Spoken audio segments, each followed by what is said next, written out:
Data na ating pagbubulay-bulayan. Dito po sa Matthew chapter 15, verses 21 and the following verses, ganito po ang sinasabi. Leaving the place, Jesus withdrew to the region of Tyre and Sidon. A Canaanite woman from the vicinity came to him, crying out, "Lord, Son of David, have mercy on me. My daughter is suffering terribly from demon possession." Jesus did not answer a word. So his disciples came to him and urged him, "Send her away, for she keeps crying out after us." He answered, "I was sent only to the lost sheep of Israel." The woman came and knelt before him. "Lord, help me," she said. He replied, "It is not right to take the children's bread and toss it to their dogs." "Yes, Lord," she said, "but even the dogs eat the crumbs that fall from their master's table." Then Jesus answered, "Woman, you have great faith. Your request is granted." And her daughter was healed from that very hour.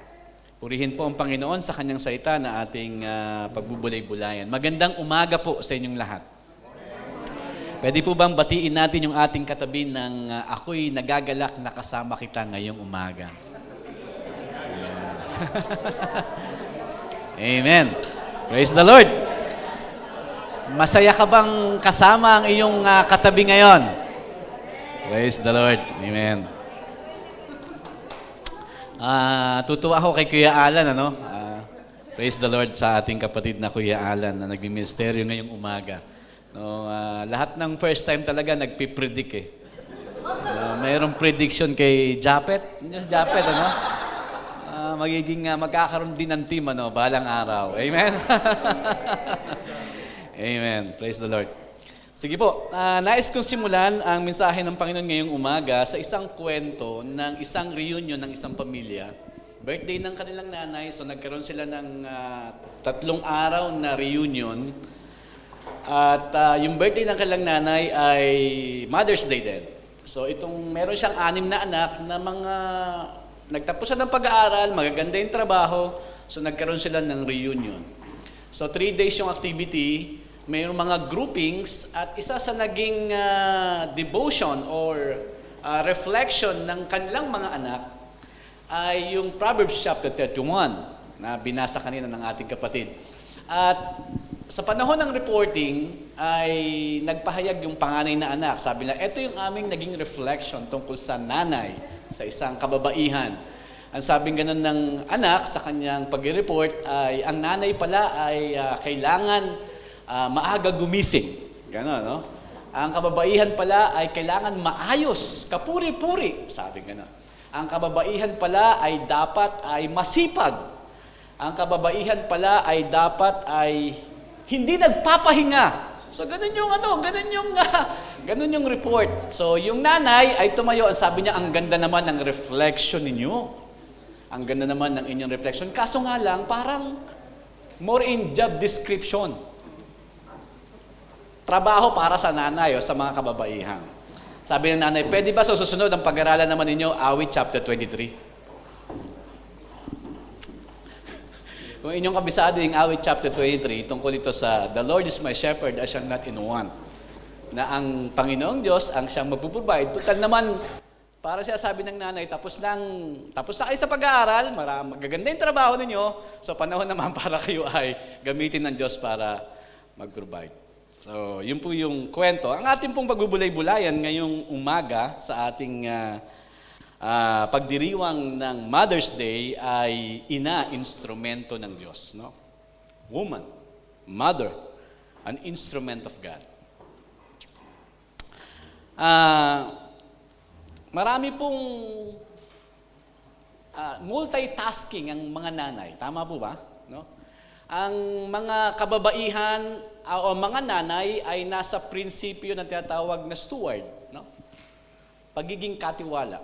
Kaya kung pinagkatiwalaan ka bilang maging nanay ng Diyos o mag-undergo ka sa process na natatawag na biological nature ng panganganak, nandun ka pa rin sa prinsipyo ng pagiging katiwala ng mga anak. At yun ang nais na ministeryo ng Diyos sa iyo, isa sa ministeryo. Pero kagaya ng panalangin ng Pastor Pen at ng appreciation na ginawa ni Nashi kanina, ang pagiging katiwala, sa ilalim ng pagiging katiwala ay kinukonsider natin ngayon na mga kababaihan na hindi lamang, kahit hindi siya mag-undergo ng biological process ng panganak, minsan merong pagiging nanay na acquired. Pumapasok doon yung adoption. Nandun pa rin siya sa prinsipyo ng pagiging katiwala. Or katulad ng pahayag kanina ni Pastor Pen na nasa paligid mo, pinagkatiwala ng Diyos sa iyo para iyong alagaan. Yan ay ministeryo. Nandun lagi sa prinsipyo ng ministeryo bilang katiwala. Tama? Kaya nga minsan, sabi nila, minsan mas mahirap pa nga magpalaki ng asawa eh. Tama ba yun? Di ba? Maaring wala kang anak, pero meron kang mga pamangkin, meron kang mga nasa paligid mo. Ang isa sa paligid mo ay yung asawa mo at minsan mas mahirap pang magpalaki ng asawa. Hindi naman kay Arman. Hindi naman, no? So, I mean, andun tayo sa prinsipyo ng una, lahat ng bagay ay ayon sa ministeryo ng Diyos.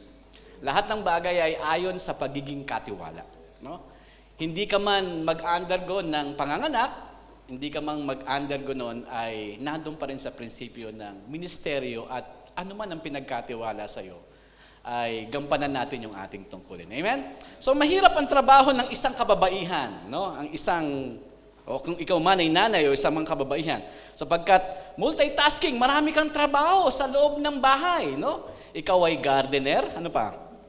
Ikaw ay counselor, ikaw ay maintenance worker, ikaw ay cleaner, housekeeper, cook, errand runner, ikaw ay bookkeeper, interior decorator, caterer, dietitian, secretary, doktor, nagpiprescribe ano kahit na walang nurse, yaya, ano pa? Driver, carpenter, architect, electrician minsan, manicurist, hair cutter, janitress, ano pa? Barker ba? Yung isa ay tagapag-alaga ng tigre, no? Tagapag-alaga ng tigre. Yan ang multitasking ng isang nanay, no? Kaya alam nyo, yung pag sinabi ng isang nanay, huwag nating minamaliit ang isang nanay na sa Pilipinas, sinasabi niya, ako ay housewife. No! Napakaraming trabaho ng isang housewife. Huwag nating minamaliit na parang sinasabing housewife. Huwag mong nilalang yun. At mahirap pasweldohin ng isang housewife. Ang hirap pasweldohin. Na isang lalaki, kala mo, ang dami niyang ginawa, siya nagbibigay ng pera doon sa kababaihan. Pero kung tutusin, napakahirap. Alam niyo yung mag-manage lamang ng lulutuin sa buong isang linggo ng isang nanay, napakahirap. Subukan ninyo, mga kapatid. Yung iba talaga mga kababaihan, ang mga kalalakihan, alam na alam yan kung paano gano'ng kahirap mag-manage ng lulutuin. No? So, nagpapasalamat tayo sa Panginoon ng araw at na-appreciate natin ang mga kababaihan o mga nanay na kung saan ay pinagkaloob sa atin ng blessing niya ng Panginoon. Amen? Pwede bang tignan niyo yun yung asawa? No? At sabihin mo, salamat sa Panginoon, blessing ka sa akin ng Panginoon. Amen. Praise the Lord, no? No? Blessing ka ng Panginoon. Ang mga kababaihan ay instrumento ng Diyos, no? Dito sa ating pagbubulay-bulay, makikita natin kung paano sila ay naging instrumento ng Diyos. Una, makikita natin ang mother o a woman ay an instrument of God in terms of being an example of being a prayerful woman. No? Dito sa atin ay makikita natin sa mga talatang ito from verses 21 at 23 and the following verses until 28 ng chapter 15 of Matthew, ay makikita natin na ipinapakita dito yung pagiging isang mapanalanginin. No? A prayerful woman na kung saan ay makikita natin na kung saan ang senaryo ng paglapit niya kay Jesus. Kung titignan natin ang buong banal na kasulatan, ang unang-unang tinukso ni Satan ay ang kababaihan. No? Pagamat, huwag natin pag-usapan kung represent ng humankind, ng mankind, si Eva at si Adan. Makikita natin doon. Ang unang nagmalaki sa Diyos, ang unang nagnais na kung saan ay gusto niyang maging Diyos, gusto niyang malaman yung mabuti at masama. At sa tingin niya ay napakasarap na magkaroon ng karunungan ang isang tao, ay yun si Eva. Pero throughout the history of ng kasaysayan ng banal na kasulatan, makikita natin, ay sasabihin natin na redeem during the birth of Jesus Christ, ay makikita natin ginamit ng Diyos ang isang kababaihan upang ipanganak ang ating Panginoong Jesucristo. At sa pagkakataong ito, ay minsan pa ipapahayag sa atin na kung saan ay ginagamit ng Diyos ang mga kababaihan upang tularan natin sa pamamagitan ng isang attitude o isang karakter na kung saan ay isang taong mapanalanginin. Ang babaeng Cananea ay larawan ng pagpapakumbaba o paglapit kay Jesus. Ang prayer ay kapahayagan ng pagpapakumbaba. Amen? So ito ay kapahayagan ng pagpapakumbaba natin sa Diyos. Lumapit siya dahil merong suliranin. Ano yung suliranin niya? Ang suliranin niya ay yung kanyang anak na babae ay inaalihan ng masamang espiritu. Yun yung problema. So yung kanyang habag, pagmamahal, concern dun sa kanyang anak na kung saan ito yung sitwasyon, merong problema, ang tanging niyang kaparaanan upang masolusyonan yung problema ay hindi sa anumang mga kaparaanan, kundi ang kaparaanan ay yung paglapit sa Diyos, which is right. Na sinasabi ng banal na kasulatan, sabi nga ay, ipagkatiwala mo sa Panginoon ang lahat ng iyong kabalisahan sapagkat siya ay nagmamalasakit sa atin. So, ano man yung sitwasyon na ipinapakita ng talatang ito na ang kababaihan na ito, ang tamang kanyang desisyon na ginawa ay ang lumapit sa Diyos dahil merong sitwasyon. Sa ating buhay, kung pupunta tayo sa ating kapanahunan, ay may iba't ibang suliranin tayo sa loob ng tahanan, no? Sabi nga, maaaring hindi inaalihan ng masamang espiritu ang ating mga anak, no? O maaaring ito ay nag-represent, ang problemang ito ay nag-represent sa mga problema. Maaaring ito ay karamdaman. Maaaring ito ay problema sa pamilya. Maaaring ito ay financial problem o anumang mga krisis na ating naranasan. Pero kung pupunta tayo sa mga suliranin mismo sa literal na anak, maaaring hindi siya possess ng evil spirit, pero maraming mga kabataan ngayon ay inaalihan ng gadget. Tama ba? No? Inaalihan ng material na bagay. Ang focus doon sa material na bagay. Kaya nga, sabing ganon, ang obserbasyon sa loob ng church ay nagkakaroon tayo ng vacuum. Kung titignan natin yung mga edad sa loob ng church, na umaatin sa loob ng church, nagkakaroon ng vacuum. Ano yung vacuum na yon? Masyadong masipag ang mga bata sa panahon na sila ay nagsisimba. Dala-dala ng magulang, masipag sila. Pagdating ng high school, masipag sila. Pagdating ng college, makikita mo pa rin sa loob ng simbahan. Pero pag sila ay nasa peak na ng kanilang karir, nawawala sa loob ng simbahan. Nawawala. So, diretso sila sa peak ng kanilang karir. I don't know kung mayroong problema sa discipleship process na ginawa during nung sila ay maliit, high school, college.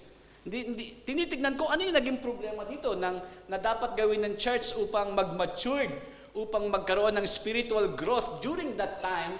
Sa panahon ng kailang peak ng kailang karir, ay imbis na mawala sila, ginagamit pa rin sila sa ministeryo at sila ay nagiging katuwang sa ministeryo ng iglesia.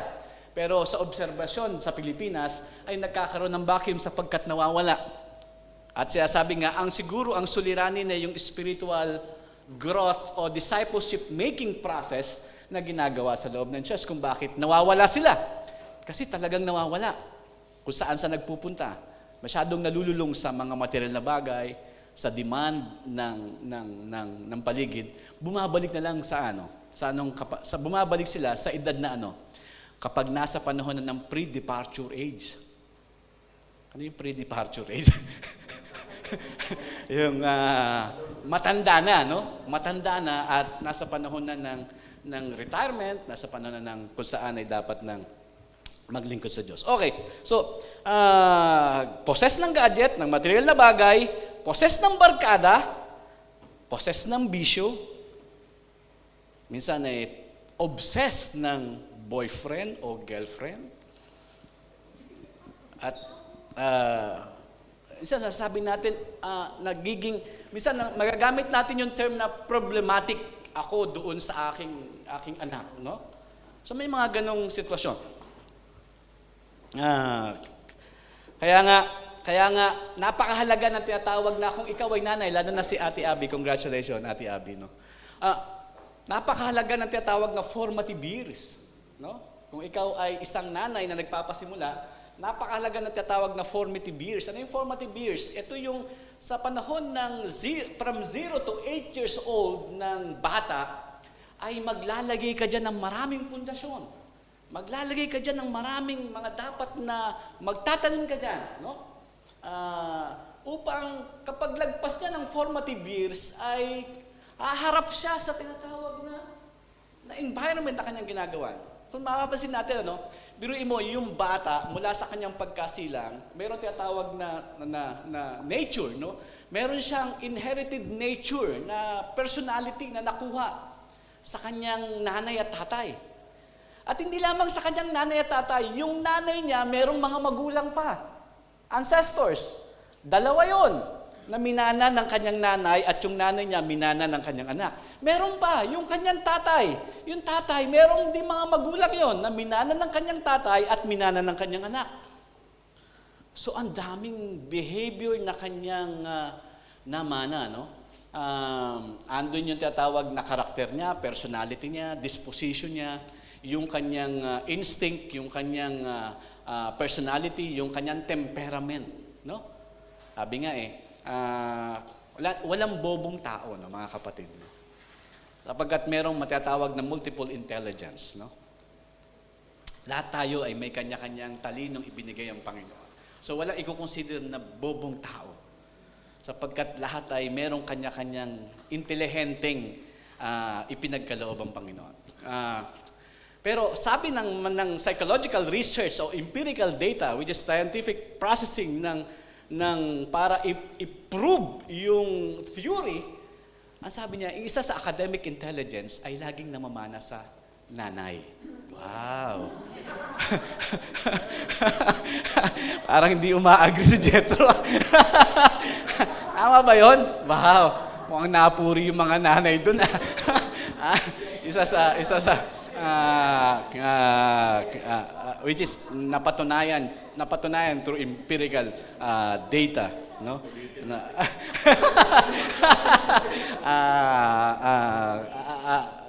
Doon tayo talaga dapat aminin natin. Okay, so yun ang dami niyang namana na behavior namana niyang behavior sa kanyang mga magulang. Tapos meron pa tinatawag na nurture, which is yung environmental factor na kanyang kakaharapin. Kung wala siyang foundation, ma-acquire niya yung environment na kanyang makakalakan. Amen? So kung ang environment sa kiwi ay naniniwalang walang Diyos, makakalaki niya yun. Yun ang kanyang ma-adapt. Kaya kailangan during the formative years ay maglalagay ka ng mga pundasyon dyan. Christ-likeness character, Christian values, biblical values, na para pagharap niya, sasalain niya yung mga bagay na to. Amen? No, so yun yung isang bagay. So, kapatid na Judith, paano kung nakilala ko sa Panginoon, malalaki na kami? Ito yung sitwasyon na kung saan, minsan talagang kahit na minsan naglagay ka na ng mga pundasyon, lumalabas pa rin, mas malakas pa rin yung temperament na kung saan talagang ang hirap. Kaya sabi nga, yung pagiging magulang talaga ang pinakamahirap na bokasyon, ang pinakamahirap na trabaho. Amen? Kasi walang kahit saan ka pumuntang counselor na kung saan wala kang pwedeng sasabihin ng counselor na merong isang formula para sa lahat. No, unique tayo lahat. Kahit nga identical twin eh. Kahit na yung kambal na 100 pa, pwedeng 99.9% na magkatulad sila sa physical appearance, pero yung kanilang behavior, yung kanilang personality, magkaiba pa rin. Di ba? So, unique tayo lahat. Walang tinatawag na pwedeng ipayo sa'yo, para sa iyong mga anak na one size fits all. Walang ganon. Sapagkat iba-iba ng karakteristik, iba't iba ng personality. Kaya yung magulang, maghahanap siya, magpipray siya, mag-iisip siya kung ano bang approach ang pwede kong ibigay doon sa aking anak. Kung meron kang 5 anak, iba-ibang approach yung gagawin mo. Ang hirap, no? Ang hirap maging magulang. Amen? Kasi iba-iba sila eh. Hindi sila pare-parehas. Diba? Kaya tayong mga anak, kung wala pa tayong asawa, isipin natin, gaano kahirap yung nanay natin na naghirap kung paano i-approach tayo, kung paano tayong disiplinahin. Ang turo na ba nakasulatan sa mga magulang, sabi nga, Kawikaan chapter 22 verse 6, ituro sa bata ang daang dapat niyang lakaran at hanggang sa paglaki niya, di niya ito malilimutan. Kawikaan chapter 29 verse 15, disiplina at pangaral, hatid ay karunungan, ngunit ang batang swail sa magulang ay kahihiyan. Ephesians chapter 6 verse 4, mga magulang, huwag niyong ibiyo sa paghihimagsik laban sa inyong mga anak. Sa halip, palakihin niyo sila ayon sa disiplina at aral ng Panginoon. Minsan ang mga bata o ang mga wala pang asawa, hindi pa mga magulang, ang kanilang ugali minsan sa age na 10 years old, ang laging sinasabi, I love you, ma'am. Yun yung attachment nila, yun yung kanilang damdamin. Pero pag nag-edad na ng age 14, sasabihin nila sa kanilang mga magulang, ma'am, is so annoying. No? Isimula ng my will be done. No? Yun yung panalangin. Pag nag-age siya ng 25, nagmamature na, sa age na 18, ang sabi niya, sa pag-edad na 18, sabi niya, I wanna leave this house. No? Ganun yung pwedeng maging kaisipan. Sa age na 25, ang sabi niya, Ma'am, you were right. Nagmamature, no? Nay, tama ka pala sa lahat ng pangaral mo sa akin. Sa age na 30, more matured, ang sabi niya, Nay, Ma'am, forgive me. Nare-realize ng maraming mga bagay. Sa age na 50, I don't wanna lose my mom. Yung kanyang laging sinasabi. At the age 70, Mom, I love you so much. So, pag-edad ng pag-edad ay yung maturity. Pero maraming kabataan sa ating panahon, hindi naintindihan yun. Kaya ano yung palasak na laging sinasabi ng mga magulang? Darating ang araw. Ano yun? Magiging nanay ka rin. No? Darating ang araw, magiging tatay ka rin at maiintindihan mo yung lahat ng aming mga pangaral sa'yo. Kaya nga sabi nga nun, tama si nanay, tama si tatay. So, sabi nga, ang hirap maging magulang, may sitwasyon, may problema ang iyong anak, may problema sa pamilya, yung nanay, ang kanyang gagawin ay lumapit sa Panginoon. Ano man yung sitwasyon, yung nanay ay isang example ng pagiging isang mapanalanginin. Katulad ng babaeng ito na lumapit sa Panginoon. Sa paglapit niya sa Panginoon, maraming hadlang. Una, isa siyang babae. Hindi pangkaraniwang nag-a-approach sa isang VIP. During that time, si Jesus Christ, parang VIP sapagkat ang daming pumupunta sa kanya, daming sumusunod. So isa siyang babae, merong natatawag na discrimination sa pagiging isang patriarkal at sa mga kababaihan. Yung isang hadlang na dapat niyang i-consider, pero kahit na parang merong diskriminasyon, ay nagpumilit siyang lumapit sa Panginoon. Ang sabi niya sa Panginoon, Lord, ginamit niya yung salitang, Lord, help me. Yung salitang Lord ay kapahayagan ng kanyang paggalang, pagkilala sa ating Panginoong Jesucristo. Pangalawang hadlang, isa siyang Gentile, no? Racial discrimination na naman, isa siyang Gentile, hindi nakikisalamuha sa mga Hudyo. Bakit? Sapagkat talaga namang ayaw sila ng mga Hudyo. At kung titignan natin, yung Cananea ay may historical na problema, yung tatawag na historical war. During the Old Testament, kalaban sila ng mga Hudyo. Maraming paggigera na nangyari, pananakop na nangyari at pakikipaglaban. Kaya ang damdamin ng mga Hudyo sa mga Canaanites, isa sa matatandaan nyo sa Old Testament ay inutos na lupigin silang lahat para hindi mahawa sa kanilang mga ginagawa na sumasamba sa Diyos-Diyosan.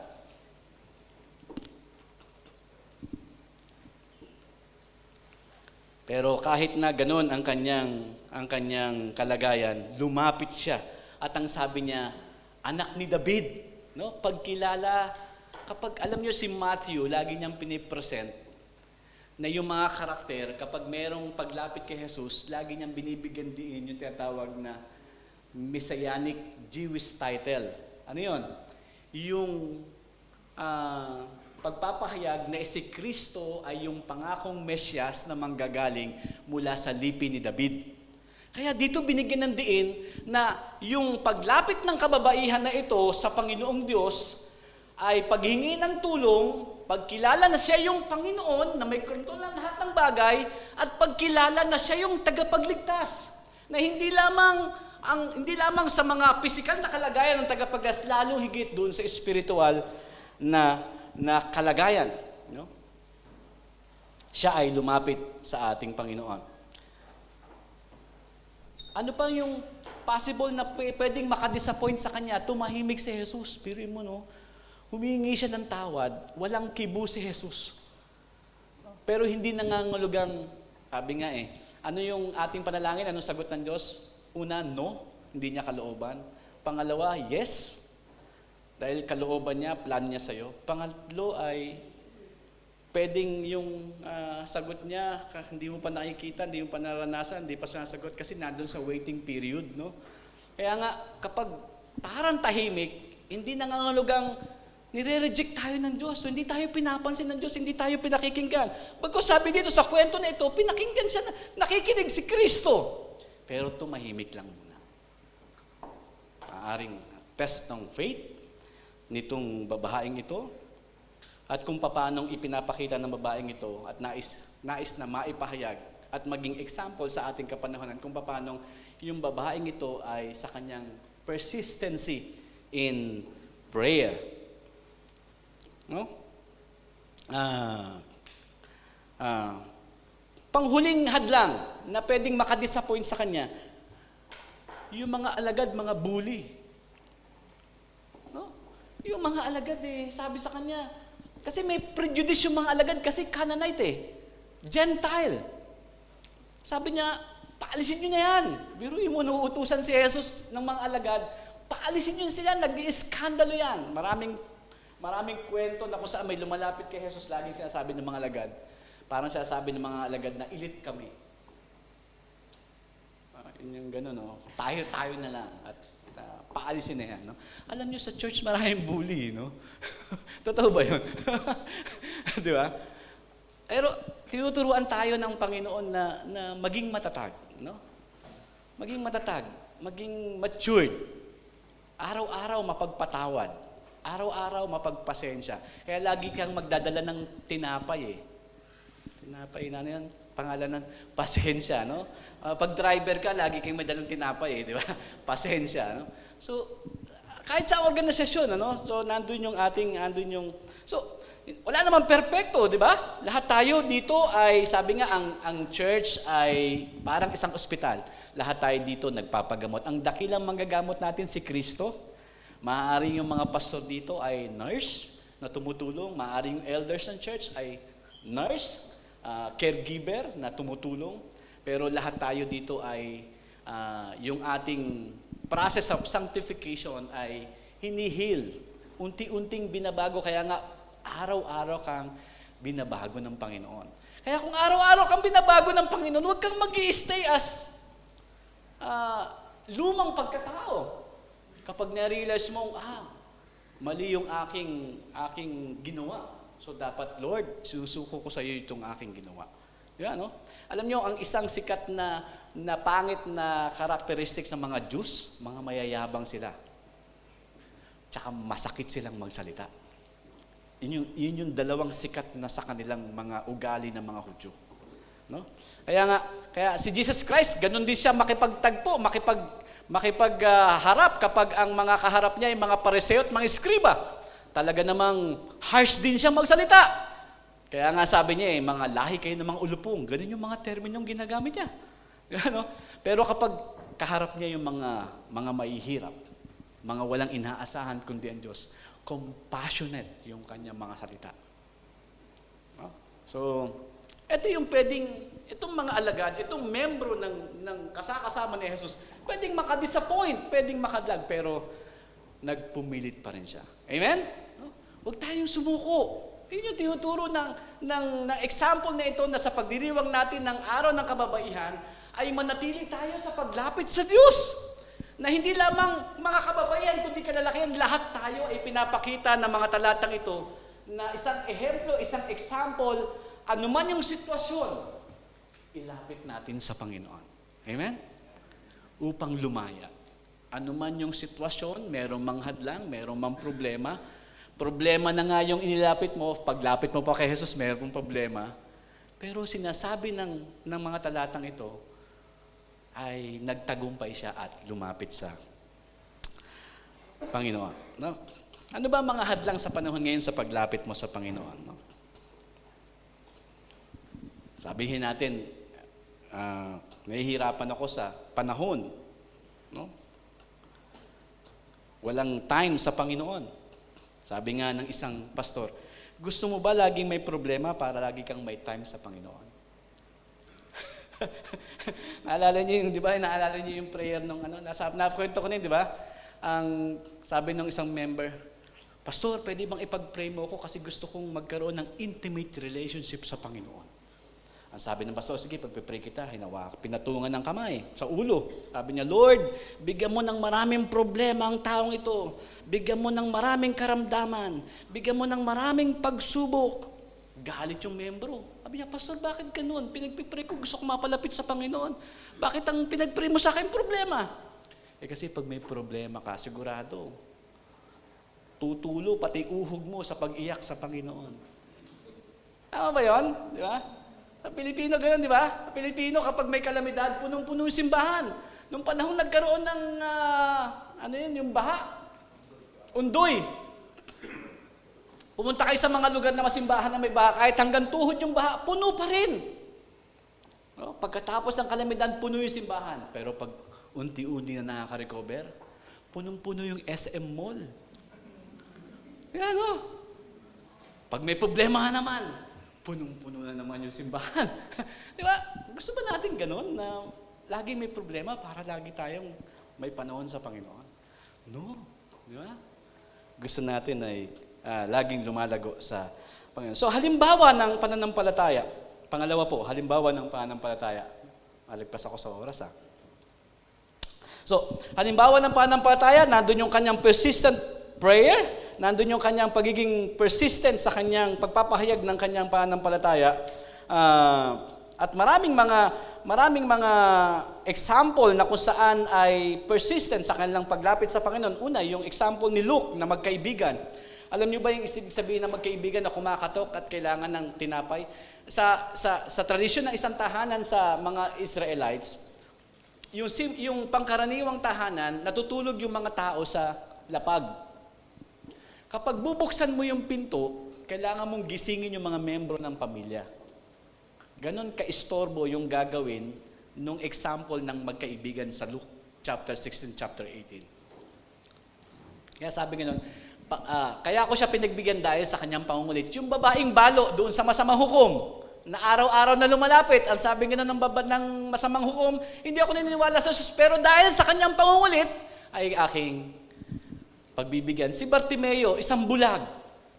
Lumapit siya kahit na hindi niya nakikita si Jesus. Kahit maraming hadlang, mga alagad, mga tao sa kanyang paligid, ay nandun yung kanyang persistent sa paglapit sa Panginoon. Si Ana, na gustong magkaanak, ay lumapit sa Panginoon. Persistent sa panalangin, sa paglapit, bunga ng pananampalataya. Ano man po yung ating kalagayan, no? Problema man sa pamilya, karamdaman man, pera man, sitwasyon ng buhay, lagi tayong lumapit sa Diyos. Ang araw ng mga nanay, ng mga kababaihan, ay kapahayagan na pagpapaalala ng isa sa ministeryo ng mga kababaihan ay yung pagiging isang mapanalanginin at halimbawa para sa atin. Kung hindi ka man kababaihan, ay halimbawa ng paglapit. Sa ating paglapit, nauhubog ang ating pagpapakumbaba. Sa ating paglapit, nauhubog ang ating pananampalataya. Sa ating panalangin, nababago yung ating ugali. Sabi, yun yung wisdom na ipag-pray mo ang iyong kaaway. Bakit? Kapag pinag-pray mo yung iyong kaaway, sinong unang binabago? Hindi naman yung kaaway mo eh. Ang unang binabago, ikaw. Yung attitude ko ang unang binabago. Kaya sabi nga nun, the only difference between bitter person and better person is the letter I. Yung attitude ko. Na kung saan ako, yung kasi may problema, di ba, no? Na dapat baguhin. Of course, babaguhin din ng Diyos ang iyong ipapanalangin. So, sa paglapit natin sa Panginoon, binabago niya yung ating pagkatao, yung ating ugali, binabago ng Diyos yung ating pananaw sa buhay at marami pang iba. Sabi nga sa quotation, prayer with faith, unlock God's power. Sa ating pagdiriwang ng araw ng mga nanay, ano ba ang narapat na para sa nanay? Ephesians chapter 6, verse 1 and 3, mga anak, sundin niyo ang inyong mga magulang, alang-alang sa Panginoon sapagkat itong narapat. Igalang mo ang iyong ama at ang ina. Ito ang unang utos na may kalakip na pangako, magiging maganda at mahaba ang iyong buhay sa lupa. Kung meron kang nanay, sa pagdiriwang ng Mother's Day, araw-araw Mother's Day, ang sabi ng mga nakasulatan, ano ang dapat na honor para sa kanila? Pagsunod. Wala silang inisip kundi para sa ating kapakanan. Tama ba mga nanay? Walang inisip ang nanay. Lahat ay para sa ating ikabubuti. Kahit na walang tigil sa pagsermon, walang topic, walang teksto, sermon ng sermon, kasi gusto ng mga nanay, maging maayos tayo sa ating paglaki. Maging maayos tayo sa ating kinabukasan. Kahit na minsan nabibingi na tayo, naiinis tayo, naasar tayo, paulit-ulit. Pwede ba i-record mo na lang yung sasabihin mo, pakinggan ko araw-araw? Hindi no? Pagtanda natin, saka natin ma-realize, buti lang meron akong nanay na laging nagsisermon sa akin araw-araw at natandaan ko yun, isinabuhay ko yun. Kung hindi, sana napariwara ako. Amen? Pagsunod. Pangalawa, respeto. Sabi sa Kawikaan chapter 20 verse 20, sino mang magmura sa kanyang magulang, parang ilaw na walang ningas ang wakas ng kanyang buhay. Ano? Panghuli, pangangalaga. Sabi sa 1 Timothy chapter 5 verse 8, ang sino mang hindi kumakalinga sa kanyang mga kamag-anak, lalo na sa mga kabilang sa kanyang pamilya, which is magulang, ay tumalikod na sa pananampalataya at mas masama pa kaysa sa isang di mananampalataya. Pagsunod, respeto, pangangalaga. Happy Mother's Day po sa inyong lahat.